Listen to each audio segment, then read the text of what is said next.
This is the Hardy Boys Adventures.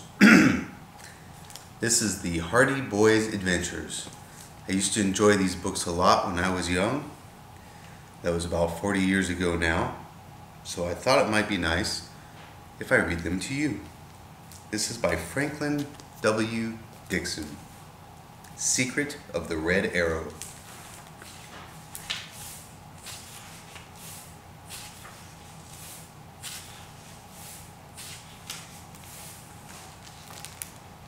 Page 1, The Holdup. Frank. It's funny to think about having enemies. Not funny haha, funny strange. I was standing in line at the First Bayport Bank on Water Street. Dad had sent me here on an errand, explaining that the Hardy household believed in banking in person, not online. Mistakes were less common, he said, when the tellers had a face to remember. Even plain old Frank Hardy's face. I knew it was just an excuse to get me out of the house.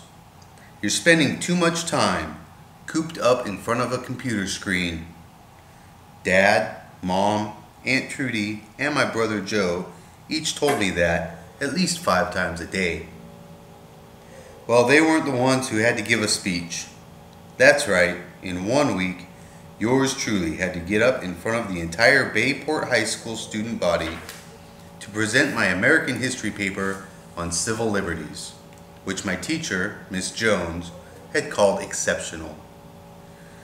I'd been really happy about that until I realized it would lead to a mandatory public speaking. Thinking about it gave me turbocharged butterflies. I was embarrassed to admit it, but if there was one thing I truly hated, it was public speaking. D-Day was right around the corner, and I didn't even have a final speech yet. I pretended to be researching, but the reality was that I was turning into Joe, a world-class procrastinator. The line in the bank was long, and the wait was boring. It had rained all morning, which meant drippy umbrellas inside. My sneakers were soaked through from the walk. I took out my cell and texted Joe. We were going to meet up later at the Meat Locker to study. That's a coffee shop, in case you were wondering, a popular hangout. It's open late, and they serve a mean maximum mocha. No signal. Typical, I thought. Bayport had become notorious for its spotty cell reception. Staring down at my phone, I accidentally bumped into the person in front of me in line. Sorry, I said. The guy glanced back. Then, eyes widening, he turned to face me. It was Seth Diller, Bayport High's very own Quentin Tarantino. Oh, hey Seth, I said. He studied me with his strange, unblinking, pale blue eyes. He looked very highly charged for some reason, like he'd beaten me to the meat locker and drunk about 12 espressos. A few inches shorter than me, Seth was wearing a black turtleneck so tight it made me wonder if his brain was being deprived of oxygen. Finally, he dipped a nod in my direction. Frank, he said quietly. I didn't know Seth very well, but he always had a camera in his hand. He was president of the Bayport High Audiovisual Club. His specialty was monster videos. I'd seen a couple on the club website. Lots of fake tissue damage and gross out effects. Joe appreciated that Seth took the time to make all of his effects in camera, meaning not digitally. No CGI for Seth, he was a purist. Joe was a fan, me, not so much. Working on any new monster masterpieces, I asked, just to be friendly. He nodded, yes. In fact, I'm cooking up something really special. Really? He smiled. That's right. I'm hoping this new movie will break my record of 11,456 views on YouTube. I guessed that was impressive. What's it about? I asked. He frowned and gave a shrug. It's hard to describe. I figured he didn't want to talk about it, so I just wished him luck and changed the subject. Hey, "How's your brother doing?" Tom Diller, Seth's older brother, had been badly wounded while serving with the Marines in Afghanistan. Seth grew quiet, and I was starting to feel sorry I'd brought up such a personal subject.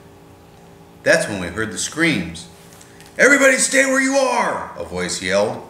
3 men with guns, each wearing a mask from a recent slasher movie, had entered the bank. They were moving fast, pistols in their outstretched hands.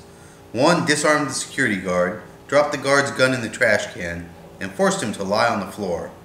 Another locked the front doors. The third came towards us. I'm not going to lie, I was shocked and a little scared. I could feel my heart hammering in my chest like it was trying to break out. The truth is, I'd been in far stickier situations than this one, but you don't exactly expect to run into a bank robbery on a Saturday morning in a sleepy little town like Bayport. Seth, standing right beside me, stiffened and made a panicky sound in his throat. Seeing his fear brought me back to my senses. "Stay calm," I whispered to him. "Do whatever they ask. Everything will be fine." He was fumbling in his pocket. Glancing over, I saw him take out his smartphone. Hands shaking, he hurriedly tapped the screen until a wobbly image of his own feet came up. He had enabled the video cam. He was going to record the robbery. "Seth, listen to me very carefully," I said in an urgent whisper. "Do not do that. These men are wearing masks for a reason. Just put your phone away." But he wasn't listening. He cupped his hand so the phone was partway concealed and held it low against his leg, angling out at the room, capturing the heist in action. "Empty your pockets and your purses," the third gunman yelled. He was my height and thin, wearing a bulky army jacket that didn't fit. "Nice and calm, people. No sudden moves. We don't want to hurt anybody." The gunman who had locked the doors joined him. "But we'll shoot anyone who gets in our way," he shouted. He rushed to one of the tellers' windows and proceeded to collect money from behind the counter. Army Jacket began taking valuables from the people standing in line. Rings, necklaces, and wallets disappeared into a canvas bag he was carrying. He made quick work of it. My mind was racing. What would be the reaction of the gunmen if they saw Seth recording them? It would depend on a million factors. How experienced they were, how nervous, how desperate. Were these men killers?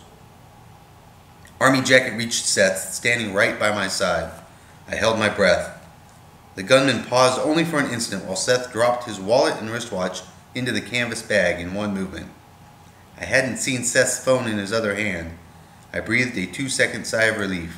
Then Army Jacket was facing me. Something strange happened then. Army Jacket just stood there, letting the moment drag on too long. He didn't say anything. He didn't take my watch or my wallet. He didn't even seem all that threatening. He was just staring at me. Did he know me? It was possible. Even though my brother and I are supposed to be officially retired, we'd put away a fair share of criminals in our time. Maybe this guy had been sent to prison courtesy of Frank and Joe Hardy and had just gotten his release. See, our dad, Fenton Hardy, was once a world-famous detective. Growing up, Joe and I would help him on his cases. Then we began tackling mysteries on our own.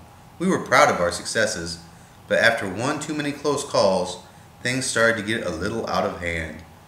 For reasons having to do with private investigators' licenses, we didn't have any.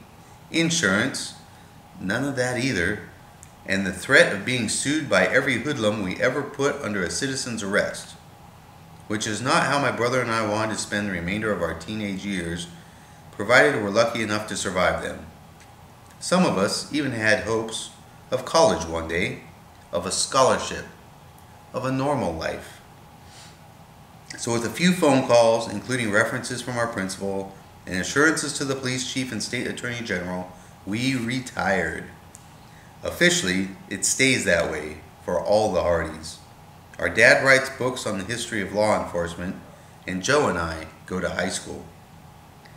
That cozy arrangement, also known as the deal, lasted about a month before Joe and I started going crazy.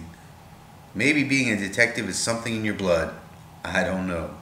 Since then, we've started taking the occasional case for a good cause or to help a friend, but we try to keep it confidential, and we deny everything. We don't consider it lying, just being prudent. We haven't told our dad, which makes me feel a bit guilty, but I get the feeling he suspects. Not that it mattered right now. All that mattered was that Army Jacket's arm had slowly fallen to his side. His gun was pointing at the floor like he'd forgotten about it. Now was my chance. I was about to grab the gun and wrestle it out of his hand, but his accomplice hollered, "Hey, what are you doing?" Shocked back into the moment, Army Jacket raised his gun again. My chance was gone. I'd blown it. I could see the tiny mouth of the black barrel aimed between my eyes. He was about to fire. That's chapter 1. We'll do chapter 2 next time.